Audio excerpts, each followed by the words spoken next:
Thank you all for being here this morning. I'd like to particularly thank Gabriel Pedrera and Vincent Castellano for generously sharing your time with us. Your advocacy is so essential for transportation security officers, TSOs, in New York and nationwide. And I am particularly pleased that our outstanding county executive, George Latimer, is here today.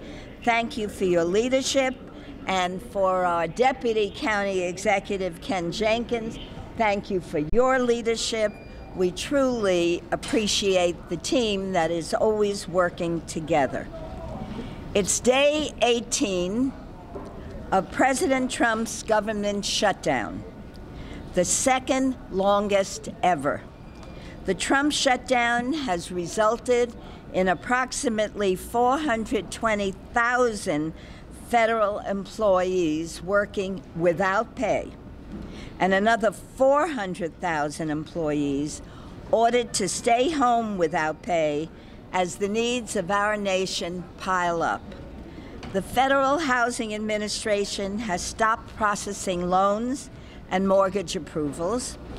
IRS taxpayer assistance has been halted, and timely tax refunds are in jeopardy.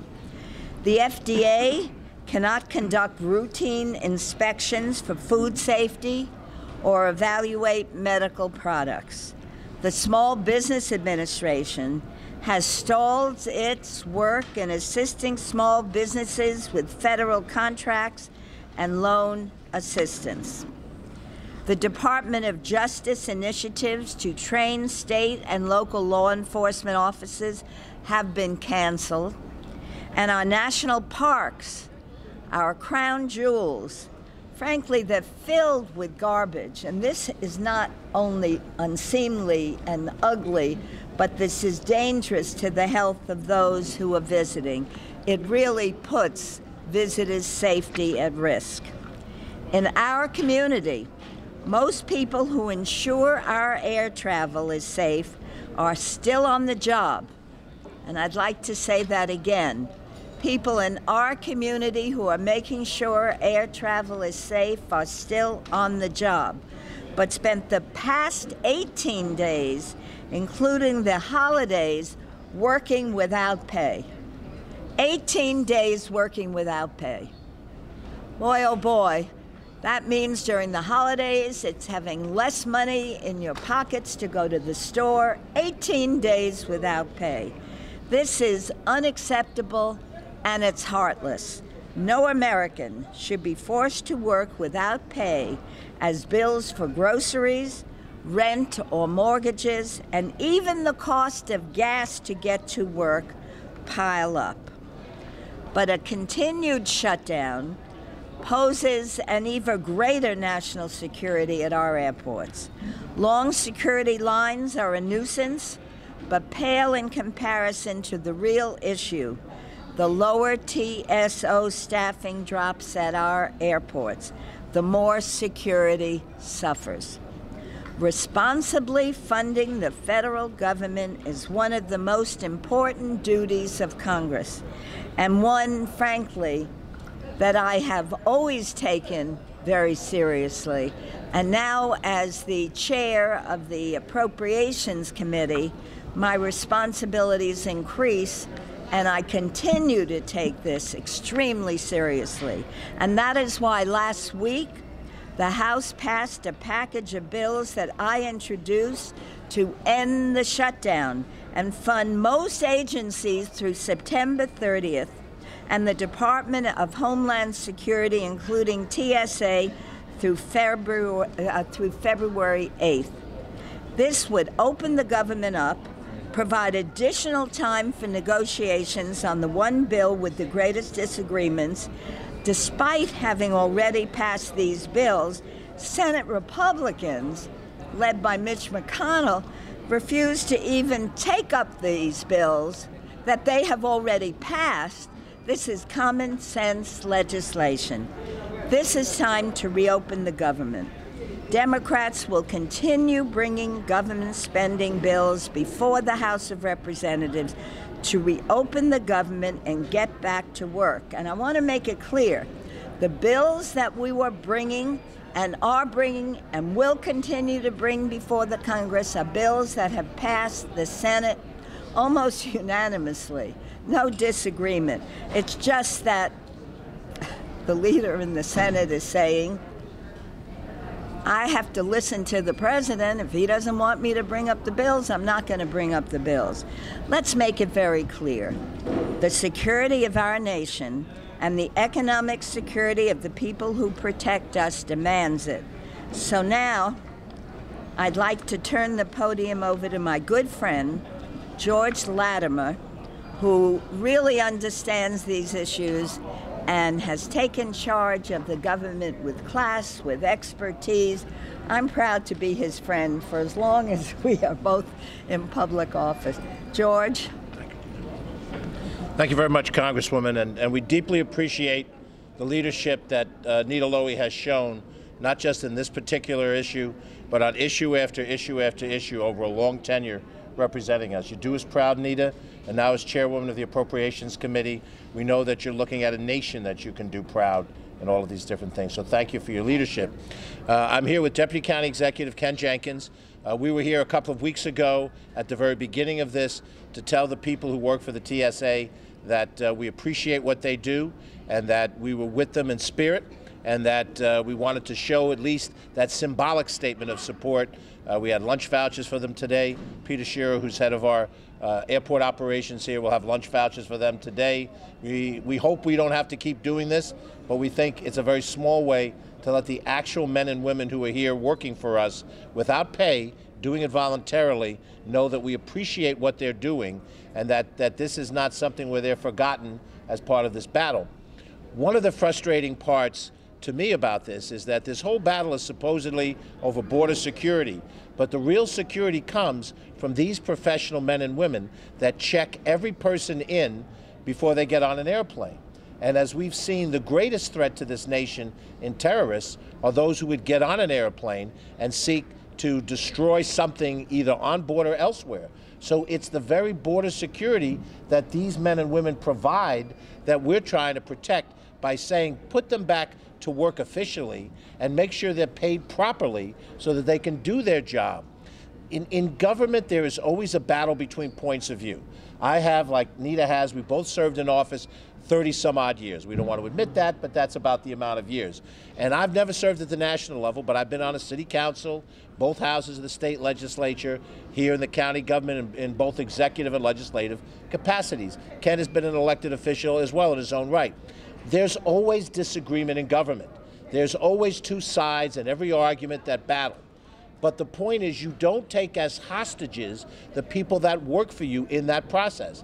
If there's a legitimate public battle to be had over what constitutes effective border security, have that discussion. You have a Senate and a House that have different parties, and they'll have to find a compromise. But what this shutdown has done, it's taken innocent, hardworking people and made them pawns in a chess game. And that's not fair to them. It's not fair to the traveling public. If this shutdown continues over an extended period of time, I don't know how TSA is going to be able to put enough people out there to do this work. And then the lines will start to back up. And we also don't know what's going to happen in our tower with the people that handle air traffic control. And we don't know what's going to happen to the nation's transportation through the air and what that's going to happen. Westchester County Airport, which is the third busiest airport in New York State, is still a small cog in a much bigger wheel. And if this continues, and I've heard it blithely said, we shut it down for a year. No, you can't do that. That's not prudent. That's not intelligent or practical. And it's certainly not right to the men and women who work for the government. And that doesn't mean that you can agree with a particular policy or not.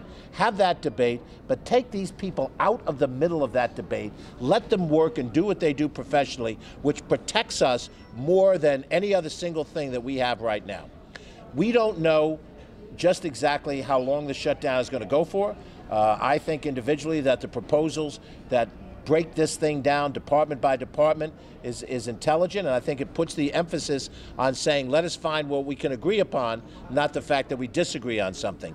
But I will tell you this is just the tip of the iceberg of what this shutdown means. The airport security is one part of the federal presence in Westchester County, but all of our programs that benefit people through the Housing and Urban Development, Section 8 programs where we're now working for affordable housing, where there needs to be a host of different actions taken by the federal government, all that is at risk. As Nita said, we're approaching IRS responsibilities. In a year where the SALT deduction has been taken away, and many Westchester residents, we estimate 38% of the residents of Westchester are going to be negatively affected. We need people to be able to be on the other end of that hotline at IRS to help answer questions that are coming up this year that have never come up before because of the change in system. And they're not there now because of this shutdown. And then those people who are diligent and file their returns in advance and realistically expect to get their returns are now being told that that may be compromised by this. And when you go department by department, what agriculture does in terms of the SNAP program, we have Westchester residents that need food stamps and food assistance. And if that's going to be compromised by this, we're talking about a political showdown to make it look good for the media, make it look good for those people on talk radio that sit by their radios and get agitated and so forth. But there are real stakes, there are real things that are at stake here. So I compliment Congresswoman Lowey and her colleagues for trying to find a practical solution. Let the battle exist, but don't hold accountable the men and women who work for this government, because we need their help and we need their services. Thank you very much, and I'm pleased that Vincent Castellano, the National Vice President of AFGE-AFG, is here with us today. Thank you. Good morning. Thank you very much for your time. I'm not going to take up too much of everybody's time because I know we're all busy with all these employees. First of all, we want to let you know our employees are locked out. They want to come to work. They want to get their pay. This week, approximately Friday, is going to be the first paychecks that employees are not going to be getting. And it's serious. It's very, very serious. It's deplorable what this President of the United States is doing to our people. I know we're here strictly for TSA, but I just want to give you a couple of numbers to try to understand what is actually happening. We have about, out of 41,000 law enforcement officers, we have 2,614 ATF agents out. We have 16,742 Bureau of Prison correctional officers are working. They're all working without pay, along with those ATF. We have approximately 13,709 FBI agents, 3,600 deputy marshals, U.S. marshals, about 4,400 DEA agents. Again, all these individuals are working without any money. We don't know when they're going to get paid. In Homeland Security, we've got about 45,000 TSA employees, and believe me, they do want to work. We are trying to work together. Our national president, J. David Cox, is working very, very hard with Chuck Schumer, Senator Schumer, and our leader, Nancy Pelosi, to try to get things settled within the White House with the President of the United States. I don't know. He keeps saying it can go on for years. I hope it doesn't, because I was involved with the shutdown in '95, '96, and it's not easy, especially during the holidays. You have people that are out there. They bought all their presents. They spent all the money. Now they got to worry about putting food on the table. I was watching CBS News this morning, and they were interviewing an employee from EPA, and they're trying to figure out how much food or where they're going to get the food to put on the table to feed their kids. It's very deplorable that this president is doing what he's doing. I can go on and on with numbers, but there are about 450,000 people that aren't going to get paid this week, and we're trying to set up some functions for them to try to help them out. Go to food banks, do what they need to do. Don't be proud. Go out there and get their food. And I want to thank you for the food that you're going to be feeding TSA here today. Like I said, I can go on and on, but I'm going to turn the table back over to the Congresswoman because I'm sure there's other things that need to be said. Thank you. Thank you very, very much. And I want to turn the microphone over to Gabriel Pedrera, who is the legislative and political organizer for AFG, the American Federation of Government Employees. Thank you, Congresswoman, for your leadership on this issue. Thank you as well to the county executive for his leadership and to our national vice president for his leadership on this issue. And I'm just going to speak very briefly on this. This is not a reality show. If people go to work and they don't get paid, it's not a reality show. This is not The Apprentice. It's not The Bachelor. It's not Survivor. Right now, these people are trying to survive just to pay their rent. They're trying to survive just to put food on the table. They're trying to survive just to make car payments. Because when you can't put food on the table, that's not funny. It's not a television show. So I would urge certain leaders in Washington, D.C. to do their job, meaning primarily the White House and the leadership in the United States Senate. The House of Representatives has done its job. They've done their job. The workers at TSA, they're doing their job right now behind us for no money. That's a disgrace. So it's time for the White House to step up. It's time for the leadership in the Senate to step up, because if they can't step up, they should step aside. And it's simple as that. Thank you very much. Thank you very much. And in conclusion, I just want to make it very clear. People in Congress have differences of opinions all the time. And even though I work very closely with George Latimer and Ken Jenkins and other local officials, we sit down, we have a discussion. Now, what we offered the president, because I felt strongly that you don't shut down the government, what we said is, let's pass the 6 bills that were almost unanimously approved, bipartisan in the Senate, and then let's take 30 days to sit down and talk about Homeland Security. It's not surprising that people in the House, in the Senate, would have different opinions with the president. That's been going on for years and years. But most civilized people sit down and talk about it. And I felt so strongly as the head of appropriations, if we gave the administration 30 days to sit down, talk, figure it out, we could have done it, not to shut the government down. And for the administration says he doesn't know how long the government will shut down. That's outrageous. So we're all here to answer your questions. We're very happy to respond. Yes, anybody have any question? I guess you don't have any. We answer, yes. Hi. The bills that were put forth, that Nancy Pelosi will Congress override the veto if there is a veto?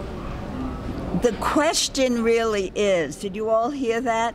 Will the Congress override the veto of the president?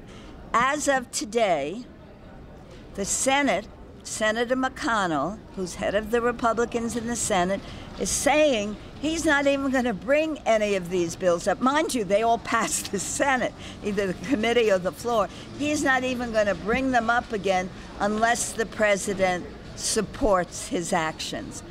That's not what this government is all about. You have a House, you have a Senate, you have the White House, and if there are differences of opinions with the administration, you work it out.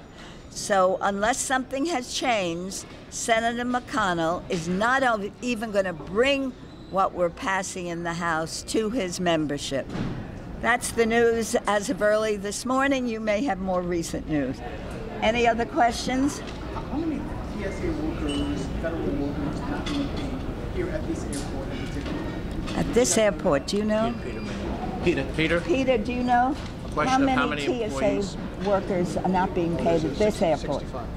65. 65? 65. Who asked that? 65 at this airport. Thank you. And can anybody speak specifically about the toll that it's taking on those employees here locally? You want to? Speak to that? Oh, you should really. Go ahead. I mean, I'll say this. My understanding, Ty, is that the first paycheck-less week is now coming up. So on the basis of people who normally budget money on a 2-week monthly cycle, they haven't yet hit the wall, but the wall is coming as of Thursday. And I'll let Vince speak on behalf of the individual members, but the people who've worked here, we understand, have done so voluntarily without promise that there'll be retroactive pay. The longer that period of time extends, without a promise of retroactive pay, the likelihood it is that people who could make it through a week or two, or 3 or 4, won't be able to do it for 15 or 20 weeks. But I'll let Vince comment from his experience. Thank you. There's been a lot of talk that TSA employees are calling in sick. That's not true. What's happening is no money, can't buy gas. What are you're gonna take your choice, putting some food on the table for your children, your family, or to buy gas. So everything, the air is safe at this point. And hopefully our president would, I can't say what I want to say here, but I hope he makes up his mind and get this wall out of his head and come up and pass these bills through the Senate. Like the Congresswoman said, Senator McConnell doesn't want to even bring these bills up to the table because we do believe that we do have supporters. You know, we're not here just for Democrats, we're here for everybody, Democrats, Republicans, independents. We have a lot of friends on all sides, and they're willing to work with us, but if you don't bring the bill to the floor, we can't do nothing. Again, I want to make it clear, these TSA employees are not calling in sick. They don't have money to buy gas. A lot of them don't live just around the immediate area. They come from all over. So we're going to try to help them the best we can so we can get that food on the table, because if they're not getting that paycheck this week, and they're not the only ones not getting their paycheck, there's several different agencies. Everybody gets paid at a different day. So if you ask me how many are going to be losing their pay, I can't tell you the specific day because there's all different pay periods for all federal employees. Thank you. Yes.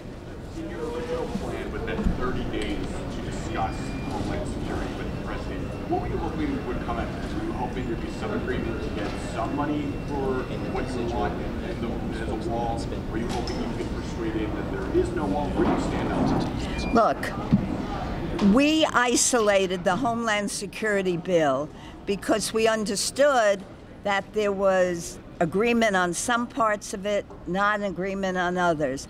By the way, you should know, you probably know, the great majority of drugs that come into this country come in through the port of entry. So if you're looking at the port of entry, there's a lot that 1 billion, 2 billion, 3 billion could do to upgrade the port of entry with personnel, with equipment, with new technology. So there's a lot that could have been done in the Homeland Security bill if we're all together. Let's assume that everybody, Democrat, Republican in the White House, wants to keep us safe. The way you do that is not shut down the government. You sit around a table and have honest discussions about the challenges and then the money that it would take to meet those challenges. Yes?